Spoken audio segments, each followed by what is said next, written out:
Highways cold కత్తి drama అన్నప్పుడు ముందుగా గుర్తొచ్చేది అమాయకుడు సీను. వాడిని అమాయకుడు అనొద్దు అంటారా? సరే, అమాయకుడు అనొద్దు. ఎందుకంటే 2019 ఎన్నికలలో టీడీపీ దారుణంగా 23 స్థానాలకు పరిమితం కావడానికి వీడు కూడా వన్ ఆఫ్ ది రీజన్. ఎందుకు? ఆ రోజు ఎయిర్పోర్ట్కి వచ్చిన 2018లో ఎయిర్పోర్ట్ వైజాగ్ ఎయిర్పోర్ట్ జగన్మోహన్ రెడ్డితో ప్రేమగా మాట్లాడుతూ, అన్న నన్ను గుర్తుపెట్టుకో, నువ్వు భారీగా గెలవబోతున్నావు, భారీ మెజార్టీ స్థానానికి రాబోతుందని చెప్పేసి అని 2 సార్లు స్టెరిలైజ్ చేసి ఏమాత్రం ఇబ్బంది కలగకూడదు జగన్ అని చెప్పేసి ఆ కోల్డ్ కత్తిని జస్ట్ ఇలా గుచ్చి బ్లడ్ వచ్చేలా చేసి, ఇక ఆ తర్వాత అక్కడ ఉన్న అతను కొట్టబోతుంటే జగన్ అన్న నన్ను కాపాడన్నా అంటే జగన్ వదిలేయండి రా అంటే, రే ఇదంతా మనసుకెచ్చారా, మీకు ఎవరు తెలియదులే వదిలేయండి అని ఇండైరెక్ట్గా చెప్పేసి ఇక అక్కడి నుంచి మొదలెట్టాడు స్వామి. జస్ట్ అక్కడ ఉన్నటువంటి మెడికల్ స్టాఫ్ ఉంటారు కదా ఎయిర్పోర్ట్లో, వాళ్ళు వచ్చారు, ఫస్ట్ ఎయిడ్ చేశారు, చిన్నదేలని చెప్పేసి వెళ్ళాడు. కానీ ఈలోపు అసలు స్కెచ్ రెడీ అయిపోయాడు.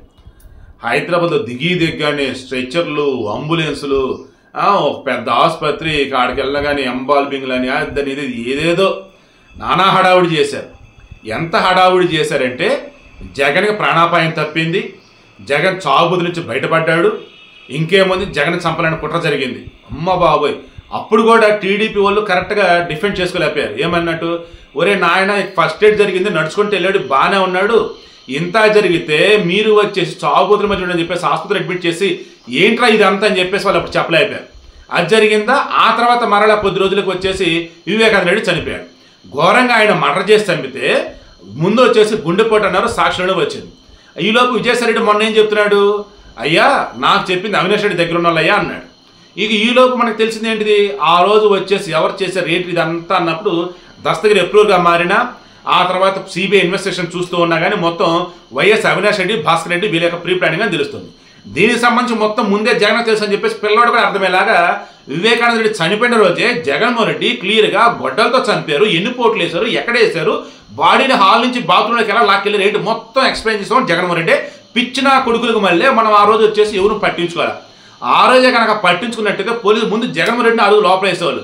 ఇదేంట్రా బాబు అసలు ఏం జరిగిందంటే కూడా క్లారిటీ లేదు మాకు, నువ్వే కానీ గొడ్డలతో నరికారు, అలా నరికారు, ఇలా నరికారు, హాల్ ఎలా పట్టుకారు, అలా పట్టుకారు అని చెప్పేసి మొత్తం చెప్తున్నావు నువ్వు అని చెప్పేసి ఆ రోజే విచారించావు, చేయలా. ఇక ఆ తర్వాత ఏమైంది, ఇక దొరికిందే ఛాన్స్ కదని చెప్పేసి నారాసుర రక్త చరిత్ర అన్నారు, శవరాజకీయం చేశారు, ఆ తర్వాత బిందాస్గా ఎన్నికల్లో లబ్ధి పొందారు. ఇక గెలిచిన తర్వాత వివేకానంద రెడ్డి రక్త చరిత్ర పక్కకు పోయింది, కోడికత్తి సీను పక్కకు పోయింది. ఏమైనా వివేకానంద రెడ్డి కేసు విచారం లేదు, ఏం లేదు. కోడికత్తి సీనుకు సంబంధించేసి అసలు ఏమాత్రం వాడికి బెయిల్ ఇవ్వద్దంటూ, వాడు బయటికి రావద్దంటూ జైల్లోనే ఉంచారు. ఈవెన్ ఒక అటెంప్ట్ మర్డర్ అనుకున్నా అతను పడాల్సిన శిక్ష ఏదైతే ఉందో అంత మంచి శిక్ష అనుభవిస్తూ ఉంటే ఆ ఎన్ఐఏ కోర్టులు అవి ఇవి అన్నీ కలగలిపి చివరికి ఇతని తరఫున ఎవరు లాయర్ వాదించి మొత్తాన్ని బయటకు పట్టుకొస్తే ఇక అప్పుడు అన్నాడు, బుద్ధి వచ్చింది రా బాబు, నేను చేయని దానికన్నా నన్ను ఈ రకం చేశారు, అనుభవిస్తారని చెప్పేసి పాపం శాపనార్థాలు పెట్టాడు.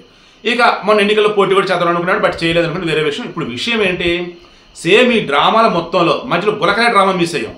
ఎన్నికలకు ముందు గులకరాయ డ్రామా, అదేమో పక్కన వెల్లంపల్లి శ్రీనివాస తగిలింది తెలీదు, జగన్ తగిలింది తెలీదు, ఆయన కంట కడతాడు, ఈయన కంటి పైన కడతాడు, పిచ్చోళ్ళని చేసి పడేశారు ఏపీ జనాలను అయితే.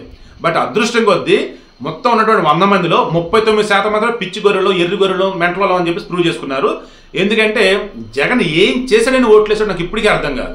బట్ రిమైనింగ్ మాత్రం చాలా తెలివిగా ఆలోచించేసి కూటమికి ఓట్లేసారు ఆయన గెలిపించుకున్నారు. ఇప్పుడు మొన్న కుండి మద్దనే ప్రాంతం, రాప్తాడు నియోజకవర్గం, రామగిరి మండలం, ఆ ప్రాంతంలో వచ్చేసి హెలికాప్టర్ దిగింది.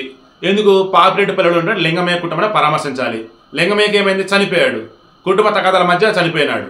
బట్ శవం కనపడింది దగ్గర రాజకీయం చేయాలి మొదలెట్టేశాడు. బెంగళూరు నుంచి ఇక్కడికి హెలికాప్టర్లో వచ్చిన్నాడు. హెలికాప్టర్లో వచ్చినప్పుడు వచ్చి రాగానే జనాలు జాంబీలాగా మీద పడిపోయారు. అది కూడా స్కెచ్చే, ఎందుకంటే పోలీసులు ఎన్ని బ్యారికేడ్లు పెట్టినా ఎంతగా ఆపినా జగనన్న అభిమానులు వెల్లువలా ఉబ్బుకొస్తున్నారు, పొంగొస్తున్నారు, అనేది హడావుడి చేసింది వీళ్ళే. ఆ తర్వాత ఈ విండ్ షీల్డ్ పగిలిపోయింది, పోలీసు యొక్క నిర్లక్ష్యం, కట్టుదిట్టంగా సెక్యూరిటీ లేదు, జగనన్న ప్రాణానికి ముప్పుని హడావుడి చేసింది వీళ్ళే. ఇంత చేసి రోడ్డు మార్గాన్ని వెళ్ళాడు బెంగళూరు. ఇక్కడ వచ్చేసి ఆ తర్వాత చక్కగా పైలట్లు హెలికాప్టర్ తీసుకుని వెళ్ళిపోయారు. ఇదేంద్రా బాబు, ఏ విండ్ షీల్డ్ పగిలిపోయిందన్నారు, హెలికాప్టర్ ఎగరదన్నారు, మరి ఏంద్ర ఇదంతా అంటే సౌండ్ లేదు. ఇక విచారణ పిలిపించారు. అసలు ఇది హెలికాప్టర్ ఎవరిది, ఎవరు బుక్ చేశారు, రెంట్ ఎంత, అప్ అండ్ డౌనా లేదు ఓన్లీ వన్ సైడా అని అడిగినప్పుడు అప్ అండ్ డౌన్ అండి, ఇది గోదావత్ ఏవియేషన్ చెందినటువంటి చాపర్ ఇది helicopter. Then Chipper aviation private limited దానికి సంబంధించి వాళ్ళు ఆ రోజు హెలికాప్టర్ బుక్ చేశారండి. దెన్ బెంగళూరు నుంచి ఇక్కడికి రావాలా, మళ్ళీ ఇక్కడి నుంచి బెంగళూరుకి వెళ్ళాలా అని చెప్పేస్తున్నారు. ఏది కుంటి మధ్య ప్రాంతం నుంచి వచ్చేటప్పుడే జనాలు ఫుల్గా ఉన్నారు. అప్పటికి మేము హెలిప్యాడ్ దగ్గర దించామా, దిగిన మొత్తం మీద పడిపోయినారు. ఇక అప్పుడు విండ్షీల్డ్ బ్రేక్ అయింది, పగిలిపోయింది. మీ బ్యాగ్లు పోయినాయి అన్నారు కదా, ఉన్నాయా లేవా క్లారిటీ లేదు. ఎందుకంటే శ్రేయస్ జైన్ కో పైలట్ వచ్చాడు, మెయిన్ పైలట్ అనిల్ కుమార్ రాలా. సరే విచారణ చేస్తున్నారు కదా, ఆ మూమెంట్లో ఇతను ఏం చేశాడు, జైన్ వచ్చేసి తన యొక్క వీళ్ళతో ఏమంటారు లాయర్తో కలిపి వచ్చున్నాడు.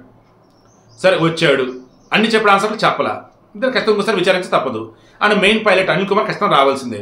సరే ఇదంతా కాదు అబ్బాయి, ల్యాండ్ అయ్యేటప్పుడు అందరు తెలుసు, టేక్ ఆఫ్ అవ్వాలంటే ప్రాబ్లం అన్నారు. ఎలా టేక్ ఆఫ్ అయింది, ఎలా గాల్లో ఎగిరింది? అప్పుడు చెప్పాడు, బేసిక్ ఎక్విప్మెంట్ అన్నది ఉంటుందండి, అది ఉంటే హెలికాప్టర్ గాల్లోకి ఎగురుతుంది, తీసుకెళ్ళిపోవచ్చు. బేసిక్ ఎక్విప్మెంట్ కనుక లేకపోతే కష్టం అండి అన్నారు. అది ఎవరు అప్రూవ్ చేయాలి? బేసిక్ ఎక్విప్మెంట్ అంటే పైలట్ అండి.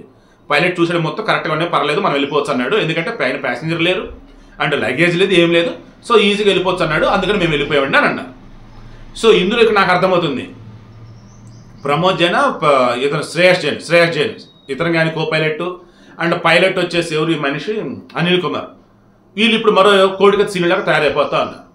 లాజిక్ మీకు అర్థమవుతుందని సింపుల్గా చెప్తాను చూడండి. జగన్మోహన్ యొక్క డ్రామాలకి ఎవరైతే సహకరిస్తారో, లేదు జగన్మోహన్ రెడ్డి ఆడే డ్రామాలో తెలిస్తే లేకుండా ఎవరైతే ఇన్వాల్వ్ అవుతారో వాళ్ళ జీవితాలు ఇంకా ఎలా ఏంటంటే మీ ఓకే వదిలేస్తున్నా. వామ్మో ఈ వైసీపీ, వామ్మో ఈ జగన్, ఇంకా వాళ్ళతో ఉన్న వాళ్ళని పిటి అంటే వాళ్ళ మీద జాలి చూడడం తప్ప మనం చేయగలిగింది ఏం లేదు.